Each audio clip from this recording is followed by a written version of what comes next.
ടോമിയുടെ സ്വഭാവം കണ്ട് എനിക്ക് പേടിയാവുന്നു. എന്താ? എന്തു പറ്റി? ഒരു അനുസരണയില്ല. എന്തെങ്കിലും പറഞ്ഞാലോ നോ എന്നല്ലാതെ വേറെ ഒന്നും പറയാനില്ല. കളി മാത്രമായിട്ടുണ്ട് ചിന്ത. നോ, എനിക്ക് കുളിക്കണ്ട. നോ, ഞാൻ തരില്ല. എനിക്ക് ഗെയിം കളിക്കണം. നോ, എനിക്ക് വേണ്ട. ആദ്യം ഭക്ഷണത്തോട് മാത്രമായിരുന്നു നോ, ഇപ്പോ അങ്ങനെയല്ല, എല്ലാത്തിനോടും നോ എന്നായിട്ടുണ്ട്. എന്താ ചെയ്യാ? അവൻ കൊച്ചു കുട്ടിയല്ലേ, ശരിയായിക്കോളും. നിങ്ങളാണ് ഇവനെ ഇങ്ങനെ ഓമനിച്ച് വഷളാക്കുന്നത്. അടുത്ത മാസം ഇവന് 6 വയസ്സാകാൻ പോവുകയാ. അറിയോ നിങ്ങൾക്ക്? നമുക്ക് അലക്സിന്റെ മുത്തച്ഛനോടൊന്ന് സംസാരിക്കാം. പുള്ളിക്കാരൻ പണ്ടത്തെ റിട്ടയർഡ് അധ്യാപകനല്ലേ? എന്നാ വൈകിപ്പിക്കണ്ട, നിങ്ങൾ ഇപ്പം തന്നെ വിളിച്ചൊന്ന് സംസാരിക്കും.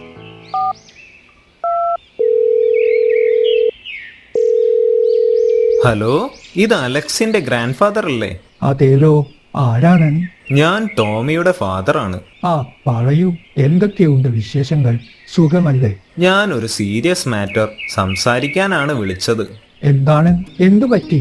അറിയാലോ, ടോമിയുടെ കാര്യം തന്നെ. അവന് കുറച്ച് കുസൃതി കൂടുതലാണ്. ഇപ്പോൾ തീരെ അനുസരണമില്ല, എന്തിനും നോ മാത്രം. നാളെ രാവിലെ അവനെയും കൊണ്ട് വീട്ടിലേക്ക് വരും, നമുക്ക് നേരിട്ട് സംസാരിക്കാം. എനിക്ക് അവനെ ഒന്ന് കാണണം. ഓക്കെ, നാളെ വരാം.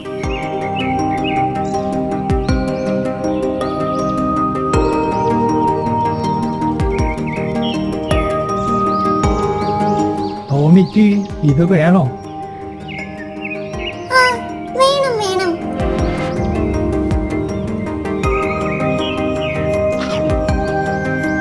ടോമി, വാ, നമുക്കൊന്ന് നടന്നിട്ട് വരാം. ഓക്കേ.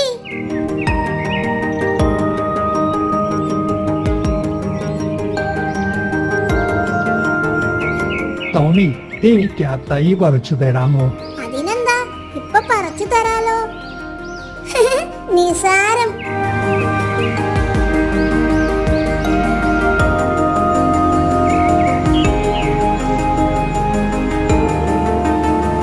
ടോമി, എനിക്ക് ആ ചെടി പറിച്ചു തരാമോ? No problem, wait. ഇതൊക്കെ ഇത്രയേ ഉള്ളൂ. കണ്ടില്ലേ, ഞാൻ ശക്തിമാനാ, ശക്തിമാൻ. ആണോ? എന്നാൽ ആ കാണുന്ന മരമൊന്ന് പറിച്ചേ. Wow, this is very big tree. I can പറിക്കലു. ഒന്ന് ശ്രമിച്ചു നോക്ക്.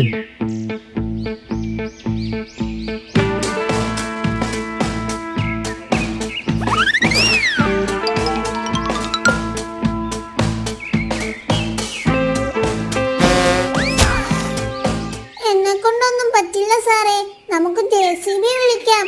ആഹാ, കണ്ടില്ലേ, ചെടികളും മരങ്ങളും പോലെയാണ് മോശം ശീലങ്ങളും. തൈകൾ പോലെ പുതുതായിരിക്കുമ്പോൾ നിങ്ങൾക്ക് അവ വേഗത്തിലും എളുപ്പത്തിലും ഇല്ലാതാക്കാം. എന്നാൽ നിങ്ങൾ അവരെ നീക്കാനും വളരാനും അനുവദിച്ചാൽ അവ ശക്തി പ്രാപിക്കുകയും അതിനെ ഒഴിവാക്കാൻ കഴിയാത്ത പഴയ വൃക്ഷം പോലെ ആവുകയും ചെയ്യും. അതുകൊണ്ട് അമ്മയും അച്ഛനും പറയുന്നത് കേട്ട് നല്ല കുട്ടിയായി വളരണം. മോശം ശീലങ്ങളിലെ മാറ്റം ജീവിതത്തിൽ വലിയ മാറ്റങ്ങൾ കൊണ്ടുവരും. എനിക്കെന്റെ തെറ്റ് മനസ്സിലായി. ഇനി ഞാൻ അനുസരണക്കേട് കാണിക്കില്ല. ഇനി എന്നും ഞാൻ നല്ല കുട്ടിയായിരിക്കും. Good boy.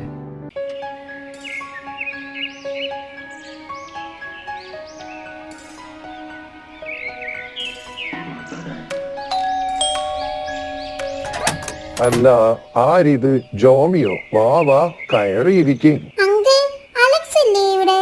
ഉണ്ടല്ലോ. അലക്സേ, മോനെ അലക്സേ, ഇതാരാ വന്നേന്ന് നോക്കിയേ. വേണ്ട അങ്കിൾ, അവനെ വിളിക്കണ്ട. സത്യത്തിൽ ഞാൻ അവനെ കാണാനല്ല വന്നത്, അങ്കിളിനെ കാണാനാണ്. ആണോ? എന്നാ വാ, വന്ന കാലിരിങ്ങനെ പുറത്തു നിൽക്കാതെ മോൾ അകത്തേക്ക് കയറിയിരിക്കും. എന്താ മോളെ പ്രശ്നം? മുത്തശ്ശൻ അറിയില്ലേ അലക്സിന്റെ വയലിൻ വായനയെ കുറിച്ച്? ഓ, അവൻ വയലിൻ വായനയിൽ മിടുക്കനാണല്ലോ. എന്തു പറ്റി? സ്കൂളിലെ ഇത്തവണത്തെ വയലിൻ കോമ്പറ്റീഷനിൽ അവൻ പങ്കെടുക്കുന്നില്ല പോലും. അതെന്തു പറ്റി? അറിയില്ല അങ്കിൾ. അങ്കിൾ ഒന്ന് അവനോട് സംസാരിക്കണം. അവൻ പങ്കെടുത്താൽ അവന് ഫസ്റ്റ് ഉറപ്പാണ്. വാ, നമുക്ക് ഇപ്പോൾ തന്നെ അവനോട് സംസാരിക്കാം. അലക്സൂട്ടാ, ഇവൾ പറയുന്നത് എന്തെങ്കിലും സത്യമുണ്ടോ? നീ ഇത്തവണ വയലിൻ കോമ്പറ്റീഷനിൽ പങ്കെടുക്കുന്നില്ലേ? എനിക്കതിൽ നന്നായി പെർഫോം ചെയ്യാൻ കഴിയുമെന്ന് തോന്നുന്നില്ല മുത്തശ്ശ. നീ ഇതിനു വേണ്ടിയല്ലേടാ 1 മാസം മുടങ്ങാതെ വയലിൻ പ്രാക്ടീസ് ഒക്കെ ചെയ്തത്. നന്നായി വായിക്കുന്നുമുണ്ടായിരുന്നല്ലോ. പിന്നെന്ത് പറ്റി? നിന്നേക്കാൾ നന്നായി വായിക്കുന്ന വേറെ ആരും തന്നെ കൂടിയില്ല എന്നാണ് ജോമിയ പറഞ്ഞത്. അതെ അലക്സ്, നീ എന്തായാലും പങ്കെടുക്കണം. നിനക്ക് ഫസ്റ്റ് ഉറപ്പാണ്. എന്നാലൊന്ന് ശ്രമിച്ചു നോക്കാം അല്ലേ? Thank you Alex.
സത്യമാണ്, ഇവനാണ് അറിയാതെ കാൽവഴുതി കുളത്തിൽ വീണ എന്നെ ഒരു കയറിൽ കരക്കി പിടിച്ച് കയറ്റിയത്. രണ്ടാളും കണക്കാ. ചക്കിക്കൊത്ത ചങ്കരന്മാർ. ഒരു ബക്കറ്റ് വെള്ളം മര്യാദയ്ക്ക് പൊക്കാൻ പറ്റാത്ത ടോമിയാണ് മുന്തിരിക്കുട്ടനെ ഒറ്റയ്ക്ക് കയറി വലിച്ച് കരക്കി കയറ്റിയെന്ന് പറയുന്നത്. വിശ്വസിക്കാൻ കുറച്ച് ബുദ്ധിമുട്ടുണ്ട് മക്കളെ. നിങ്ങൾ എന്താണ് ടോമി പറയുന്നത് വിശ്വസിക്കാത്തത്? മുങ്ങിത്താന്നു പോയ തന്റെ കൂട്ടുകാരനെ രക്ഷിച്ച ടോമിയെ അഭിനന്ദിക്കുകയല്ലേ വേണ്ടത്? അങ്കിലും ഇവരുടെ നുണക്കഥ വിശ്വസിച്ചോ? അവർ പറഞ്ഞത് എവിടെയാണെന്നൂടാ? ടോമിക്ക് എങ്ങനെയാണ് മുന്തിരിക്കുട്ടനെ രക്ഷിക്കാനുള്ള ശക്തി കിട്ടിയത് എന്നല്ലേ നിങ്ങളുടെ സംശയം? ആ സമയം നിങ്ങൾ ആരെങ്കിലും ഇവരുടെ കൂടെ ഉണ്ടായിരുന്നോ? ഇല്ല. ടോമിക്ക് സഹായത്തിനായി ആരെയെങ്കിലും കിട്ടിയിരുന്നോ? ഞാൻ നോക്കിയിരുന്നു, പക്ഷെ ആരെയും കണ്ടില്ല. യെസ്, അതുകൊണ്ട് തന്നെ അവന് മാത്രമേ മുന്തിരിക്കുട്ടനെ രക്ഷിക്കാൻ കഴിയൂ എന്നൊരു ബോധം അവന് വന്നു. അവൻ അത് ചെയ്യാൻ കഴിയുമെന്ന് മനസ്സിൽ ഉറപ്പിച്ചു അവനിൽ തന്നെ വിശ്വസിച്ചു. അതുകൊണ്ടാണ് അവന് മുന്തിരിക്കുട്ടനെ ഒറ്റയ്ക്ക് രക്ഷിക്കാൻ കഴിഞ്ഞത്. നമ്മൾ നമ്മളെയാണ് എന്ത് കാര്യത്തിലും ആദ്യം വിശ്വസിക്കേണ്ടത്. അപ്പോൾ നമുക്ക് ചെയ്യാൻ കഴിയാത്തതായി ഒന്നുമില്ല എന്ന് ടോമി നമ്മെ പഠിപ്പിച്ചു തന്നിരിക്കുന്നു. സോറി ടോമി, ഞങ്ങൾ നിന്നെ മനസ്സിലാക്കിയില്ല. നീ ഒരു ഹീറോ തന്നെ. Yes, super hero Tomy.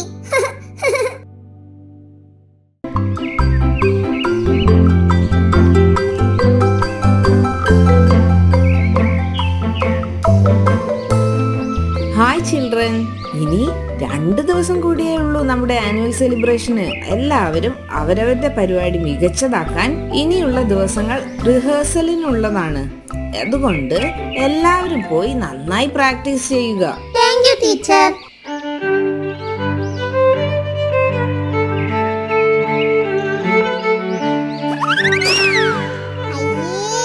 ഇങ്ങനെയാണ് വയലിൻ വായിക്കുക?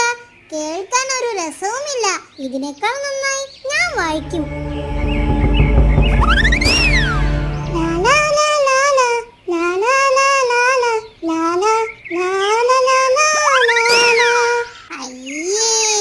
ഇങ്ങനെയാണോ നീ പാടാൻ പോകുന്നത്? ഒരു താളവുമില്ലല്ലോ. സംഗതി തീരെ പോരാ.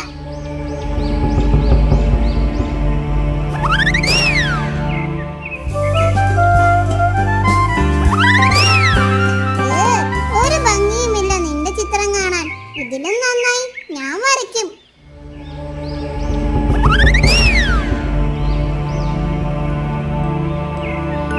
എന്ത് പറ്റി ജോമി, നീ പ്രാക്ടീസ് ചെയ്യുന്നില്ലേ? എന്റെ പാട്ട് കേൾക്കാൻ ഒരു രസവുമില്ലടാ. ഞാൻ പങ്കെടുത്താൽ എനിക്ക് സമ്മാനമൊന്നും കിട്ടാനും പോകുന്നില്ല. അതെന്താ ഇപ്പൊ അങ്ങനെയൊക്കെ പറയുന്നേ? ടോമി പറഞ്ഞു എന്റെ പാട്ട് കേൾക്കാൻ ഒരു താളവുമില്ല എന്ന്. ഓ, അതാണോ കാര്യം? അതവൻ എന്നോടും പറഞ്ഞിട്ടുണ്ട്. എന്റെ വയലിൻ വായന കേൾക്കാൻ ഒരു രസവുമില്ല, ഇതിലും നന്നായി അവൻ വായിക്കുമെന്നൊക്കെ ദേ ഇവനോടും പറഞ്ഞിട്ടുണ്ട്. അതെ, ഞാൻ വരച്ച ചിത്രം കാണാൻ ഒരു ഭംഗിയുമില്ല, ഇതിലും നന്നായി അവൻ വരയ്ക്കുമെന്നൊക്കെ പറഞ്ഞു. കേട്ടില്ലേ? അത് നീ കാര്യമാക്കണ്ട. നമ്മുടെ കഴിവുകൾ 100% നീതി പുലർത്തിയാൽ നമുക്ക് വിജയിക്കാൻ പറ്റും. Judges, please note chess number 23.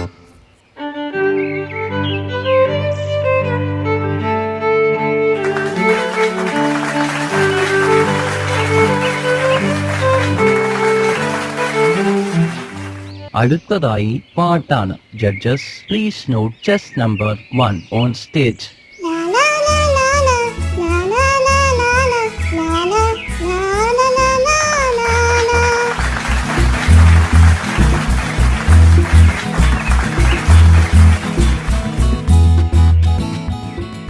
അടുത്തതായി ഇന്ന് നടന്ന മത്സരങ്ങളുടെ സമ്മാനദാന ചടങ്ങാണ്. വയലിൻ കോമ്പറ്റീഷനിൽ first prize goes to Alec.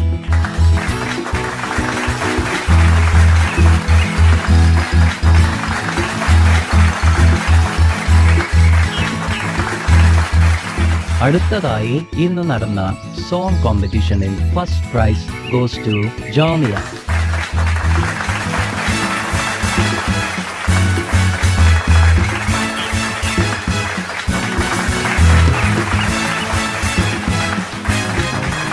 അടുത്തതായി ഇന്ന് നടന്ന ചിത്രരചന കോമ്പറ്റീഷനിൽ ഫസ്റ്റ് പ്രൈസ് ഗോസ് ടു മുന്തിരിക്കുട്ടൻ. അവന് സമ്മാനം കിട്ടിയോ? അപ്പോ എനിക്ക് മാത്രം ഒന്നും കിട്ടിയില്ല. ഞാൻ വിചാരിച്ചു ഞാൻ മാത്രമാണ് എല്ലാത്തിലും ബെസ്റ്റ് എന്ന്.